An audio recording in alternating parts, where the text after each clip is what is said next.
성도 여러분 안녕하세요. 귀하고 복된 안식일입니다. 오늘 저는 여러분과 함께 둘만 아는 이야기라는 제목으로 하나님 말씀을 나누기 원합니다. 우리가 보통 이렇게 신앙을 하면서 믿음이라고 하는 것에 관심을 갖게 됩니다. 이 믿음에 따라서 구원이 결정되기 때문에 이 믿음이 우리에게는 어떻게 보면 가장 중요한 요소이시요. 그래서 우리는 항상 성경을 볼 때마다 그 가운데 있는 믿음에 관련된 것들을 믿음은 무엇인가라고 하면서 그 믿음을 따라가고 싶고 그 믿음대로 좀 살아보고 싶은 생각을 갖게 됩니다. 그런데 많은 사람들이 가장 쉽게 가장 흔히 하는 한 가지 믿음에 대한 오해가 있어요. 그게 무엇이냐면 믿음이 강하면 흔들리지 않는다라고 하는 것입니다. 그러니까 내가 지금 흔들린다면, 내 마음이 지치고 힘들다면 나는 믿음이 없는 것이야 라고 사람들은 생각하지요. 그런데 여러분 말씀을 잘 읽어보면 말씀 속에서 하나님께 끝까지 충성했던 사람들, 믿음의 조상이라고 불리우는 수많은 사람들은 다 하나님을 믿고 하나님을 의지했고 하나님을 끝까지 따라갔지만 그들의 삶은 온통 그 흔들림 투성이었다라는 것을 우리가 발견하게 됩니다. 성경은 일반적으로 하나님의 계시라고 이야기하죠. 하나님의 메시지가 거기에 담겨져 있고 사람을 향한 하나님의 말씀이라고 하죠. 하나님은 그렇게 우리에게 말씀하시기를 원하십니다. 그런데 우리가 곰곰이 생각해 보면 한쪽에서 일방적으로 말하면 그거는 뭐예요? 잔소리죠, 잔소리. 하나님은 잔소리 하시는 분이 아니십니다. 그 잔소리가 아니라 하나님 그것이 대화가 되기 위해서는 뭐가 필요해요? 듣는 것도 필요하죠. 대부분의 성경에 있는 말씀들은 하나님께서 사람에게 이야기하시는 것들로 구성되어 있습니다. 그런데 아주 독특하게 성경에서 가장 긴 장을 가지고 있는 책 뭐예요? 시편. 시편은 하나님이 사람에게 하시는 이야기보다 사람이 하나님께 드리는 이야기가 더 많이 기록되어 있어요. 제가 요즘에 시편에 있는 말씀을 묵상하면서 하나님은 우리에게 명령하시고 우리에게 말씀하시는 것만 하시는 분이 아니시라 나의 이야기도 듣기 원하시는 분이구나라는 것을 제가 새삼 느끼게 되었습니다. 그 중에서 이 시편을 가장 많이 기록한 사람 다윗이죠. 다윗의 이야기는 사무엘상 하의 전반에 거쳐서 길게 나와 있습니다. 사무엘상에는 하나님께서 다윗에게 주시는 메시지, 그 삶에 전해주시는 것들이 가득 차 있어요. 반대로 이 시편은 그 다윗이 왕이 되는 그 과정, 그리고 왕이 돼서도 그의 삶의 마지막 순간까지 늘 그의 삶을 채워왔던 즐거움보다는 고통, 그 고통의 시간 속에서 그가 하나님께 향한, 하나님께 말씀드렸던 그 메시지가 시편에 잘 정리가 되어 있습니다. 그래서 여러분 시편을 한번 읽어보시면 그러니까 이런 생각이 들 수가 있어요. 시편 잘 읽잖아요. 시편 읽어보면 굉장히 많은 그 장들이 이게 하나님을 찬양하는 건지 아니면 하나님께 불평하는 건지 헷갈릴 만큼 그 내용이 한 장에 가득 동시에 담겨져 있습니다. 그래서 시편 읽다 보면 이거 모르는 사람이 읽잖아요. 그럼 다윗이 굉장히 조울증 걸린 것 같아요. 하나님이 죽겠어요? 힘들어 죽겠어요? 근데 뭐 과정이 없어요? 갑자기 하나님을 그런데 나는 찬양합니다. 이렇게 끝나와요. 뭐 과정이 있어야 될 거 아니에요. 하나님 제가 이렇게 힘들었어요. 근데 하나님이 이렇게 해주셨죠. 그래서 이렇게 다 해결돼 갖고 저는 하나님을 찬양합니다. 이런 게 원래 좀 자연스러운 우리가 기대하는 과정이라고 한다면 시편의 이야기는 그런 게 없어요. 하나님 저 너무나 힘듭니다. 너무나 괴롭습니다. 근데 갑자기 뜬금없이 하나님을 찬양해요. 그것이 시편에 있는 이야기입니다. 시편에 있는 말씀을 읽어보면 오늘 제가 여러분과 함께 한 가지 말씀을 읽어보고 싶은데 시편 13편에 있는 내용이에요. 1절 말씀에 이렇게 기록되어 있습니다. 여호와여 어느 때까지이니까 나를 영영히 잊으시나이까 주의 얼굴을 나에게서 언제까지 숨기시겠나이까.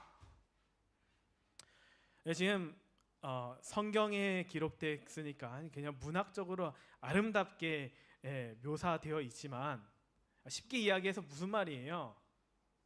하나님 지금 뭐 하고 계십니까? 그렇죠? 하나님한테 하나님 찬양하는 이야기예요? 아니에요. 하나님에게 따지는 이야기입니다. 하나님 원망하고 있어요. 대체 하나님은 언제까지입니까? 13편에만 그러지 않아요. 22편에도 있습니다. 22편에 보면 내 하나님이여 내 하나님이여 어찌 나를 버리셨나이까. 예수님이 하셨던 표현이랑도 비슷하죠. 하나님은 어떻게 해요? 하나님은 원망하고 있어요. 어찌 나를 멀리하여 돕지 아니하시며 내 신음하는 소리를 듣지 아니하시나이까. 내 하나님이여 내가 낮에도 부르짖고 밤에도 잠잠치 아니하오나 응답지 아니하시나이다. 다윗의 지은 이 많은 노래들 중에 대부분 다 이렇게 시작됩니다. 하나님 저 힘들어 죽겠어요. 하나님 저 괴롭습니다. 하나님이 뭐 하고 계세요? 하나님은 원망하고 꼭 하나님을 책하는 그런 듯한 가사로 이 시편은 시작을 하고 있다라고 하는 것이죠. 마치 하나님을 원망하는 것처럼 이렇게 들립니다. 근데 여러분 우리는 항상 어떻게 배웠어요? 하나님 원망하면 돼요, 안 돼요? 안 돼요. 왜 하나님 원망해? 근데 제가 이 시편에 있는 말씀을 읽으면서 하나님께서 이 다윗을 향하여 다윗이 하나님과 어때야 돼? 마음이 합한 자라고 이야기하셨잖아요. 맨날 이렇게 불평도 많고 뭐 원망도 많고 하나님 왜 이래요 저래요 하나님 왜 가만히 계세요 날 위해서 뭘 안 해주시는 겁니까? 라고 이야기하는 다윗이 대체 어떤 부분에서 하나님과 마음이 잘 맞았을까? 하나님 대체 어떤 점이 마음에 드셨을까? 제가 이 말씀을 읽으면서 묵상하면서 이렇게 생각을 하다가 그렇구나 한 가지를 깨닫게 되었습니다. 그것은 무엇이냐면 여러분 다윗은 하나님 원망을 하나님한테만 해요. 제가 이게 굉장히 중요하더라고요. 왜냐하면 우리는 보통 그 원망의 대상이 다른 사람입니다. 우리는 그런 경우들 참 많아요. 누가 마음에 안 들잖아요. 그 사람한테 가서 이야기 안 하고 꼭 옆에 있는 사람한테 가서 이야기합니다. 하나님 믿는 사람 마찬가지예요. 하나님 원망을 누구한테 가서 해요? 사람들한테 가서 해요. 제가 얼마 전에 들었던 한 가지 질문 중에서 이런 질문이 있어요. 하나님은 왜 저에게 이렇게 아픈 질병을 허락하셨을까요? 제가 생각했거든요. 여러 가지 답변이 막 머릿속에 도저히 답이 안 되더라고요. 근데 이거 어떻게 알아요, 제가? 왜 허락하셨을까요? 그 무슨 답이 있겠습니까? 원론적인 이야기를 하는 거죠. 그래도 저의 나름의 그 논리를 막 갖추어서 막 설명을 드렸어요. 근데 제가 표정을 보면 알거든요. 그것이 답이 되지 못했다는 사실을. 아무리 사람한테 이야기해봤자 답을 얻을 수 없습니다. 여러분 이건 제 실력의 문제가 아니에요. 이것은 그냥 하나님께서부터 온 하나님과 관련된 문제를 사람한테 답을 구하는 것, 그것 자체가 앞뒤가 맞지 않는 것이라는 것을 제가 말씀드리는 것입니다. 여러분 이스라엘 백성들이 광야에서 하나님을 무지하게 원망했잖아요. 하나님이 그것 때문에 불쾌하신 것이 아니셨어요. 원망을 자꾸 누구한테 가서 해요?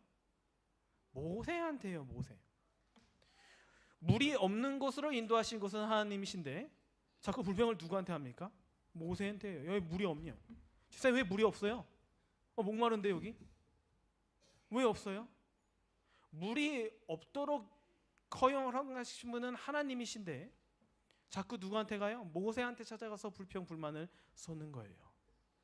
제가 그러면서 이 말씀을 읽으면서 다윗이 성경엔 단 한 번도 다윗이 그 시대에 존재했던 선지자나 심지어 사무엘을 찾아가서 왜 하나님이 이렇게 그에게 고통을 허락하시고 이런 고난을 허락하시는지 묻는 장면이 하나도 기록되어 있지 않습니다. 이거는 대부분의 시편들은 다윗이 언제 지었냐면 혼자 그 광야의 굴에 숨어 있을 때 자기 혼자 하나님 앞에서 못하냐면 자신의 심정을 토로하는 기도가 바로 이 시편에 있는 글들이에요.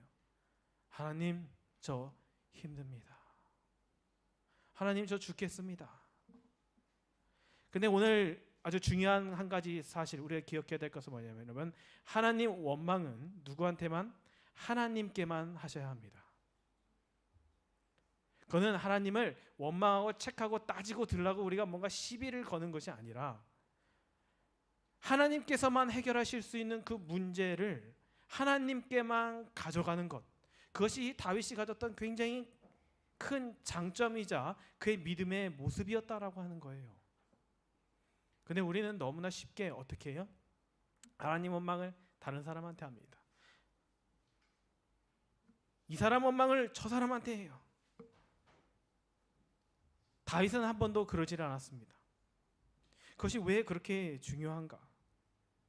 왜 하나님께만 말씀드리는 것이 그렇게 중요한가? 하나님께 말씀드렸을 때만이 우리가 그 기도 속에서 위로를 발견할 수 있기 때문입니다. 오늘 여러분과 함께 한 가지 성경의 이야기를 나누고 싶어요. 여러분 잘 아시는 사무엘의 어머니 한나 기억하시죠? 여러분 한나가 어땠어요? 하나 아들이 없었습니다. 그렇죠? 그것 때문에 굉장히 어려운 시기를 보내게 되었어요. 오늘 한번 말씀을 한번 볼까요? 사무엘상 1장에 있는 말씀입니다. 에브라임 산지 라마다임 소빔에 에브라임 사람 엘가나라 하는 자가 있으니 그는 여로함의 아들이요 엘리후의 손자요 도후의 증손이요 수베의 현손이더라. 그에게 두 아내가 있으니 하나의 이름은 한나요 하나의 이름은 브닌나라. 브닌나는 자식이 있고 한나는 무자하더라. 이 사람이 매년에 자기 성읍에 나와서 실로에 올라가서 만군의 여호와께 경배하며 제사를 드렸는데 엘리의 두 아들 홈니와 비느하스가 여호와의 제사장으로 거기 있었더라. 엘가나가 제사를 드리는 날에는 제물의 분깃을 그 아내 브닌나와 그 모든 자녀에게 주고 한나에게는 갑절을 주니 이는 그를 사랑함이라. 그러나 여호와께서 그로 성태치 못하게 하시니 여호와께서 그로 성태치 못하게 하심으로 그 대적 브닌나가 그를 심히 격동하여 번민케 하니라. 매년에 한나가 여호와의 집에 올라갈 때마다 남편이 그같이 하매 브닌나가 그를 격동시킴으로 그가 울고 먹지 아니하니. 여러분 이 한나의 한번 모습을 상상해 보십시오. 이게 하루 이틀 반복되는 문제가 아니에요. 그렇죠? 대체 이거는 언제 끝나?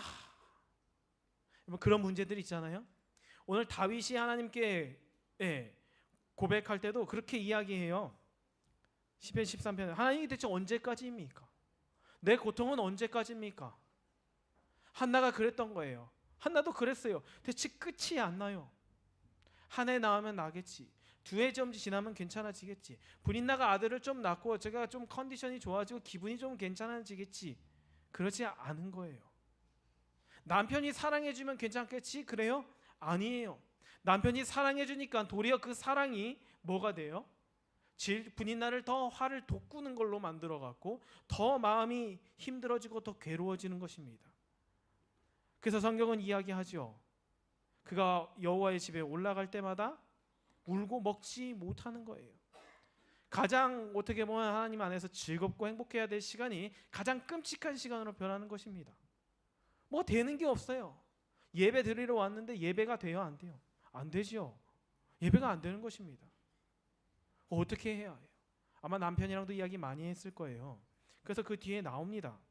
남편 엘가나가 그에게 이르되 한나여 어찌하여 울며 어찌하여 먹지 아니하며 어찌하여 그대의 마음이 슬프뇨? 내가 그들에게 10 아들보다 낫지 아니하뇨? 그들이 실로에서 먹고 마신 후에 한나가 일어나니 때 제사장 엘리는 여호와의 전 물선을 죽였 그 의자에 앉았더라. 남편이 이야기해줘요. 내가 있잖아요. 괜찮지? 나만 있으면 되는 것 돼요? 안 돼요. 남편은 남편이에요. 자녀는 자녀고요. 남편으로는 해결되지 않습니다. 자녀가 나에게 생겨야지만 해결될 문제예요, 이것은. 그런데 그것이 해결이 안 됩니다. 여러분, 오늘 다윗과 이 한나의 모습은 우리의 모습을 정확하게 대변해 주면서 하나님이 우리를 바라보실 때 우리의 부르짖는 소리에 그분께서 얼마나 귀를 기울이시는지 우리가 느낄 수 있는 부분이 바로 여기에 숨어져 있어요. 저는 고소공포증이 굉장히 심한 사람입니다. 제가 이번에 한국에 가서 이제 아버지 집 짓는 것을 도와드렸는데 집이 2층이에요. 그 1층은 제가 갔을 때 이미 골조들이 다 세워져 있는 상태였고, 저는 이제 2층에 이제 바닥을 올리기 위하여 사전에 작업하고 2층 프레임을 올리는 려고 할 그 작업을 도와드리는 며칠간 그걸 도와드리게 되었습니다. 1층에 있을 때는 아무렇지 않은데 2층에 올라가면서부터 슬슬 다리가 후들거리기 시작해요. 어떤 데는 이렇게 바닥이 이렇게 있어갖고 괜찮은데 어떤 데는 뭔가 물건을 잡으러 가려 할 때, 그리고 이렇게 그 2층 바닥을 덮으려고 할 때는 요만한 폭의 나무를 이렇게 의지해서 발을 이렇게 어긋나게 이렇게 밟아갖고 균형을 잡아가면서 버텨야 돼요. 거기서 가만히 있는 것이 아니라 또 물건을 들어야 할 때도 있습니다. 그러면 아래를 보면 저는 너무 심해갖고 다리가 후들후들거려요. 못하겠어요. 나 떨어지면 어떡하지? 무서운 건 어떻게 합니까? 아무도 도움 안 돼요. 거기는 이 세상에서 가장 치어리딩을 잘하는 사람이 와서 제 이름을 부르면서 연호해 주어도 그 공포감은 사라지지 않습니다. 오늘 한나와 다윗도 마찬가지예요. 해결되지 않아요. 무서운 걸 어떡합니까? 흔들리는 걸 어떡합니까? 두려운 걸 어떡합니까? 여러분, 다윗이 안 흔들려서 다윗은 안 무서울까요? 아니요. 무서워 죽겠어요. 그래서 다윗은 여러분 매일 밤이 지옥입니다. 조그만한 바스락 소리에도 벌떡벌떡 일어나야 해요. 사울이 언제 자신을 죽일지 모르거든요. 그것이 사실입니다. 그것이 현실이에요. 근데 그렇게 그런 두려움 가운데서 그가 유일하게 그가 그 두려움을 극복할 수 있었던 것은 오늘 이 한나의 경험에서 그 두 사람이 경험했던 같은 그 경험이 우리에게 그것이 무엇인지를 정확하게 이야기해주고 있다라는 것입니다. 말씀을 계속 읽어볼까요? 한나가 마음이 괴로워서, 한나가 믿음이 없었어요? 아니에요. 하나님 믿는 사람이었습니다. 한나는 매년 성전에 올라가서 예배드렸어요. 이렇게 분인나한테 괴롭힘을 당해도 분인나 쫓아내라는 소리 한 번 안 했습니다. 그런데 괴로운 건 어떻게 해요? 괴로운 걸 어떻게 해요? 힘든 걸 어떡합니까? 그때 한나가 했던 게 뭐냐면 여호와께 기도하고 통곡하며 서원하여 가로되. 여러분, 기도하고 통곡해요. 그러면서 하나님께 이야기합니다. 만군의 여호와여, 만일 주의 여종의 고통을 돌아보시고 나를 생각하시고 주의 여종을 잊지 아니하사 아들을 주시면 내가 평생에 그를 여호와께 드리고 삭도를 그 머리에 대지 아니하겠나이다. 그가 여호와 앞에 오래 기도하는 동안에 엘리가 그의 입을 주목한즉 한나가 속으로 말하매 입술만 동하고 음성은 들리지 아니하므로 엘리는 그가 취한 줄로 생각한지라. 여러분, 한나가 이 기도하는데 막 속에 막 괴로움이 너무 많아요. 아파요. 안 아프면 사람이 아닙니다. 믿음이 있어도 아파요. 믿음이 있어도 흔들립니다. 괴로운 건 어쩔 수 없는 거예요. 그 괴로움 속에서 한나가 하나님께 기도하는 거예요. 근데 여러분, 제가 아까 말씀드렸죠. 이 한나도 다윗도 그 괴로운 걸 누구한테만 이야기해요? 하나님한테만 이야기해요. 한나가 속으로 말하매로. 그 성전에 가서 성전에서 앞에서 기도하는데 솔직히 말해서 이 답답할 때는 어떻겠습니까? 한번 큰 소리로 그냥 막 하고 털어내고 싶잖아요. 근데 한나는 그렇게 하지 않아요. 속으로 이야기합니다. 하나님한테만. 그러니까 엘리가 갑자기 와갖고 뭐라 그래요? 취했네?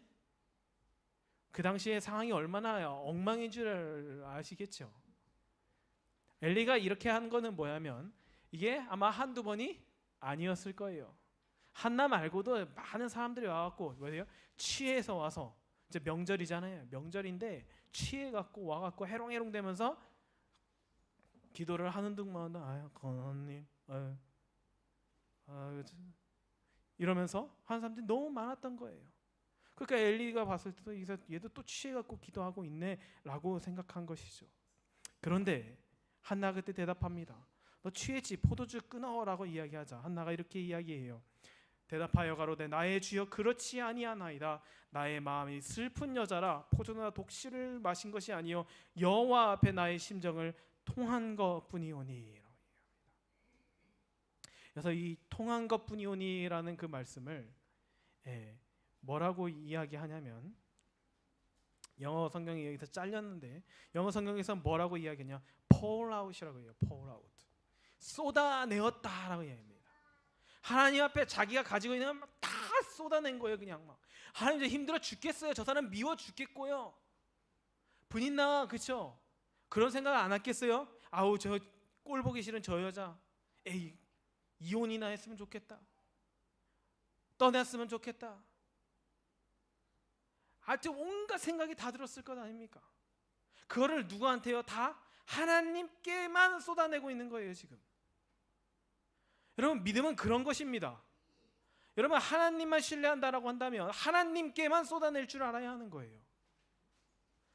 한나는 지금 하나님께만 이야기합니다. 엘리에게도 이야기하지 않아요. 엘리는 지금으로 말하면 담임 목사는 거의 레벨에도 못 끼죠. 엘리는 지금으로 말하면 대총회장입니다. 가장 대제사장 아닙니까? 가장 영적으로 권위 있는 사람이 와서 이야기하면 사실은요 제가 목사님이 이러는데 그 이야기조차 하지 않아요. 그가 한 가지 이야기해 준 건 뭐냐면 저 그냥 하나님께 다 쏟아내었습니다. 그래서 사람한테는 쏟아낼 게 없는 것이에요. 그것이 그 한나의 기도의 모습이었습니다. 그런데 하나님은 이런 기도를 어떻게 해요? 기뻐하신다고 하는 거예요. 저도 예전에 교회 기도에 대해서 굉장히 편협된 그 고정관념을 갖고 있었습니다. 기도는 하나님께 드리는 거니까 절제되어야 하고 정리되어야 하고 깨끗해야 해. 근데 여러분 우리의 말이 깨끗하면 뭐예요? 속이 더러운 거 지저분한데요. 하나님은 그거를 우리가 감추고 하나님 앞에서 그렇게 이렇게 하는 것이 아니라 하나님은 그것을 우리가 하나님한테는 솔직하게 이야기하기를 원하신다는 거예요. 다윗은 그렇게 살았습니다. 늘 사무엘한테 가서 하소연하지 않았어요. 심지어 자기가 함께 있는 동료들한테도 사울 욕 한 번도 안 했습니다. 근데 하나님한테는 해요. 하나님 저 원수가 저를 죽이려고 합니다. 전 미워 죽겠습니다. 근데 또 하나님을 성품을 알기 때문에 그 원수를 어떻게 해달라고는 말씀 안 드려요. 근데 뭐냐면 근데 괴롭습니다. 하나님 힘듭니다. 죽겠습니다. 저 쓰러지겠습니다. 그것이 다윗의 유일한 해결책이고 그것이 다윗의 해방구였다라고 하는 거예요. 여러분 근데 우리에게도 이러한 기도가 필요합니다. 한나가 오래 기도했어요. 오래. 저는 사실 오래 기도하는 것을 좋아하는 스타일은 아닙니다. 그냥 뭐 용건만 간단히 다 아시는데 다들 그러시죠? 네. 그리고 이제 진짜 중요하고 막 진짜 급한 거 있을 때 이제 하나님께 막 시간을 좀 더 쓰고 이렇게 합니다. 그런데 여러분 이 한나는 오랫동안 기도했어요. 오랫동안 뭐냐면 하나님께 자기의 있는 모든 것을 끄집어내서 하나님께 이야기하는 것입니다. 근데 그것이 왜 그렇게 중요하냐면 하나님은 그러한 기도를 통하여 그녀의 마음에 역사하시기 시작한다고 하는 거예요. 이건 놀라운 사건이 여기 기록되어 있는 것입니다. 한나가 이야기해요. 당신의 여종을 악한 여자로 여기지 마옵소서. 내가 지금까지 말한 것은 나의 원통함과 격동함이 많음을 임하나이다. 엘리가 대답하여 가로되 평안히 가라. 이스라엘 하나님이 널 기도하여 구한 것을 허락하시기를 원하노라. 가로되 당신의 여종이 당신께 은혜 입기를 원하나이다 하고 놀라운 말씀이 기록되어 있어요. 가서 먹고 얼굴에 다시는 수색이 없으니라. 여러분, 여기 지금 엘리의 말씀은 여러분 보세요. 엘리가 하나님이 아들 주시겠다 약속하신 거 전해줬어요? 아니에요. 엘리는 지금 굉장히 상투적인 축복의 이야기를 합니다. 마치 제가 여러분께 이야기하는 것처럼, 주님 제가 기도하겠습니다, 기도 열심히 드리겠습니다, 하나님께서 복 주시기를 원합니다. 엘리가 뭘 한다고요? 엘리가 지금 한나의 사정에 대해서 지금 막 들었어요. 하나님이 엘리한테 뭐 얘기해 주신 거 아니에요. 저 여인에게 내가 언제쯤 아들을 주겠다라고 전해라, 하나님이 말씀하시지 않으셨어요. 엘리의 말은 마치 높은 곳에 올라가서 무서워서 떨고 있는 고소공포증자에게 힘내, 거기는 안전한 곳이야 라고 소리칠 만큼 효과가 없는 것이었다는 것입니다.